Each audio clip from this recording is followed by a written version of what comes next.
नमस्कार मित्रांनो, स्वागत आहे तुमचं एका नवीन जी-केच्या व्हिडिओमध्ये। तर मित्रांनो, आज आपण 30 ते 40 असे इम्पॉर्टंट जनरल नॉलेजचे प्रश्न अभ्यासणार आहोत। परंतु मित्रांनो, आपण जर चॅनलवरती नवीन असाल तर नक्कीच आपल्या चॅनल सबस्क्राईब करा, व्हिडिओला लाईक करा आणि जास्तीत जास्त शेअर करायला विसरू नका। तर चला, कोणताही वेळ वाया न घालवता आजच्या व्हिडिओला आपण सुरू करूयात। तर पहा मित्रांनो, जनरल नॉलेजचे प्रश्न आपण आज अभ्यासत आहोत। पहिला आपला जनरल नॉलेजचा प्रश्न असणार आहे, पृथ्वीला सर्वात जवळ असलेला ग्रह कोणता? तर उत्तर आपल्याला दिसत आहे शुक्र। शुक्र हा पृथ्वीला सर्वात जवळ असलेला ग्रह आहे। त्यानंतर उत्तर गोलार्धातील सर्वात मोठा दिवस कोणता आहे? उत्तर गोलार्धातील सर्वात मोठा दिवस हा 21 जूनला असतो मित्रांनो, लक्षात ठेवायचा प्रयत्न करा।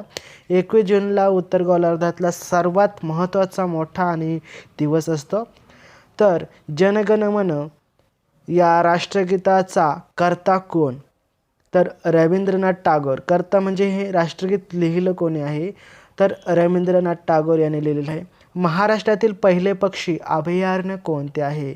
तर कर्नाळा म्हणजेच रायगड। त्यानंतर महाराष्ट्रातील सर्वाधिक साखर कारखाने असणारा जिल्हा कोणता?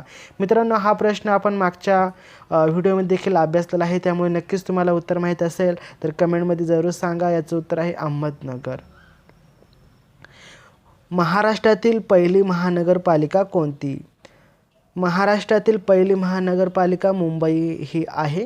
त्यानंतर महाराष्ट्रातील पहिली सैनिकी शाळा कोठे झाली किंवा कोणती? तर सातारा, 1961 मधली ही शाळा आहे सैनिकी। त्यानंतर महाराष्ट्राची भाग्यलक्ष्मी कोणत्या नदीला म्हटलं जातं? तर कोयना नदीला महाराष्ट्राची भाग्यलक्ष्मी म्हटलं जाते। कोयना हे धरण देखील आहे। त्यानंतर महाराष्ट्रामध्ये हिवाळे अधिवेशन कोठे भरते? तर नागपूर या ठिकाणी महाराष्ट्रामध्ये हिवाळी अधिवेशन भरते। त्यानंतर भारतातील सर्वात मोठे वाळवंट कोठे आहे? तर मित्रांनो, भारतातील सर्वात मोठे वाळवंट हे राजस्थानमध्ये आहे। थर वाळवंट त्याला म्हटलं जातं। त्यानंतर भारतातील सर्वात लांब धरण कोणते? तर याचे उत्तर आहे हरिकुंड। पहा, हरिकुंड हे उत्तर आहे। तर पहा पुढे, 7 बेटांचे शहर कोणत्या शहराला म्हटलं जाते? 7 बेटांचे शहर हे मुंबई शहराला म्हटलं जाते। त्यानंतर शीश महल कोठे आहे? तर इंदोर मध्य प्रदेशमध्ये आहे। त्यानंतर गोल घुमट कोठे आहे? तर विजापूरला आहे। भारतातील सर्वात मोठी लष्करी सन्मान कोणता? तर परमवीर चक्र हा सर्वात मोठा सन्मान आहे। भारतातील सर्वात मोठा नागरी सन्मान कोणता? तर मित्रांनो, याचे बरोबर उत्तर आहे भारतरत्न हा भारतातील सर्वात मोठा नागरी सन्मान आहे। खजुराहो लेणी कोणत्या राज्यात आहे? तर खजुराहो लेणी ही मध्य प्रदेशमध्ये आहे। आपण उत्तर पाहू शकता। त्यानंतर पुढचे अतिशय महत्त्वाचे प्रश्न अभ्यासायच्या आधी अजूनही आपल्या चॅनलवरती नवीन असाल तर प्लीज आपल्या चॅनलला सबस्क्राईब करायला विसरू नका। बाजूची बेल आयकॉन देखील प्रेस करा, जेणेकरून जेव्हा पण मी नवीन व्हिडिओ टाकेल त्याची नोटिफिकेशन सर्वात अगोदर तुम्हाला येईल व तो व्हिडिओ तुम्ही पाहू शकता। ना आपल्या जनरल नॉलेज या म्हणजेच क्रिएटिव्ह मराठी या चॅनलवरती तुम्हाला खूप सारे जनरल नॉलेजचे प्रश्न पाहायला मिळतील, अभ्यासायला मिळतील। पोलीस भरती असेल, MPSC असेल, सर्व प्रश्न आपल्याला या ठिकाणी अभ्यासायला मिळत आहेत। तर पहा पुढचा प्रश्न। मित्रांनो, पुढचा प्रश्न अतिशय इम्पॉर्टंट आहे, महत्त्वाचा आहे। कर्नाटक राज्याचा मुख्य नृत्य प्रकार कोणता? तर यक्षगान हे कर्नाटकचा राज्याचा प्रमुख नृत्य प्रकार आहे। त्यानंतर हजारीबाग अभयारण्य कोणत्या राज्यात आहे? तर झारखंडमध्ये आहे मित्रांनो, लक्षात ठेवण्याचा प्रयत्न करा। त्यानंतर आपण सुंदरबन हे नाव ऐकलं आहे, परंतु हे अभयारण्य कोणत्या राज्यात आहे हे आपल्याला माहीत असेल। नसेल माहीत तर पहा, पश्चिम बंगालमध्ये आहे। हे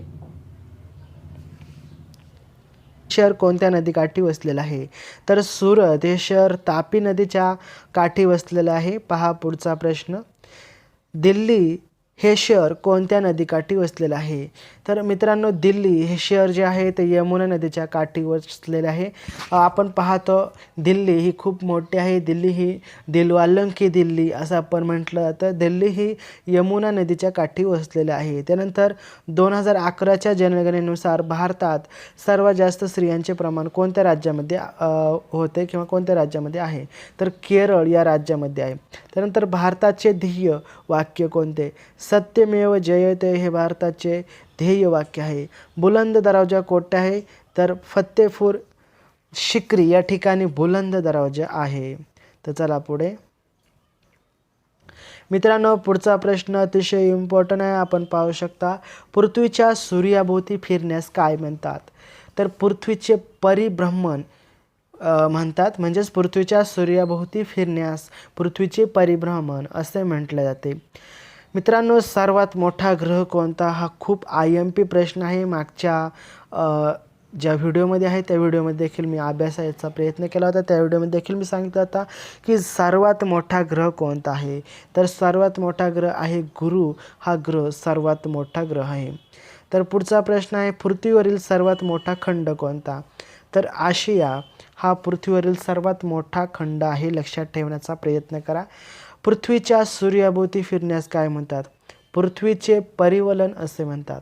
6 महिने 6 रात्र असणारा प्रदेश कोणता? तर टुंड्रा प्रदेश. आपण या प्रदेशाचे नाव ऐकलंच असेल, टुंड्रा प्रदेश. जगातील सर्वात लांब नदी नाईल ही नदी आहे. आपण भूगोलामध्ये अभ्यास करताना अभ्यासलेलंच असेल. नाईल ही जगातील सर्वात लांब आणि रुंद नदी आहे. तर पुढचा प्रश्न आहे, सूर्यापासून येणारी अतिनील किरणे टिंबटिंब थरात शोधली जातात. तर ओझोन.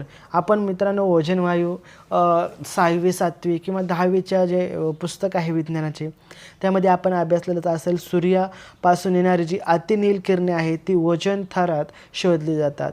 त्यानंतर जगातील सर्वात मोठा महासागर आहे पॅसिफिक महासागर. खूप इम्पॉर्टंट प्रश्न आहे मित्रांनो, हे देखील लक्षात ठेवायचा प्रयत्न करा. त्यानंतर पुढचा प्रश्न आहे, सारे जहां से अच्छा हिंदुस्तान हमारा हे गीत कोणी लिहिले आहे? मित्रांनो, सर मोहम्मद इन्कलाब यांनी हे गीत लिहिलेलं आहे. जालियनवाला बाग हत्याकांड कोणत्या शहरास घडले? तर अमृतसर हे जो शहर आहे या शहरास घडले. भारताचे पितामह कोणास म्हटले जाते? तर दादाभाई नौरोजी यांना भारताचे पितामह म्हटले जाते. त्यानंतर पुढचा प्रश्न आहे, महात्मा गांधींना महात्मा ही उपाधी कोणी दिली? तर सुभाषचंद्र बोस यांनी दिलेली आहे. त्यानंतर पहिली भारतीय महिला काँग्रेस अध्यक्ष कोण? सरोजिनी नायडू ही आहे. त्यानंतर स्थानिक स्वराज्य संस्थांचे जनक कोणाला म्हटले जाते? मित्रांनो, लॉर्ड रिपन यांना म्हटले जाते. तर पहा मित्रांनो, पुढचा प्रश्न घेतो आहेत आपण. अतिशय इम्पॉर्टंट प्रश्न आहे. पुढचा जो प्रश्न आहे, कर्जन वायलियाचा खून कोणी केला? तर मदनलाल धिंग्रा यांनी खून केला होता. त्यानंतर महात्मा गांधींनी सत्याग्रह पहिला यशस्वी प्रयोग कोठे केला? दक्षिण आफ्रिकेमध्ये यांनी पहिला त्यांचा जो आहे तो प्रयोग यशस्वी केला. त्यानंतर शांतिनिकेतनची स्थापना कोणी केली? तर रवींद्रनाथ टागोर यांनी शांतिनिकेतनची स्थापना केली. त्यानंतर घटना समितीचे अध्यक्ष कोणास म्हटले जाते? हा प्रश्न अनेक वेळा आपल्या पॉलिटिकल सायन्समध्ये विचारला जातो. तर डॉक्टर राजेंद्र प्रसाद यांनी हे अध्यक्ष होते. त्यानंतर घटनेच्या कोणत्या कलमानुसार राष्ट्रपतीची निवड केली जाते? कलम 54 जो आहे यानुसार निवड केली जाते. त्यानंतर एकाच वेळी राष्ट्रपती व उपराष्ट्रपती हे दोन्ही रिकामी झाल्यास राष्ट्रपती म्हणून निवड कोणाची केली जाते? तर सर्वोच्च न्यायालयाचे सरन्यायाधीश यांची निवड केली जाते.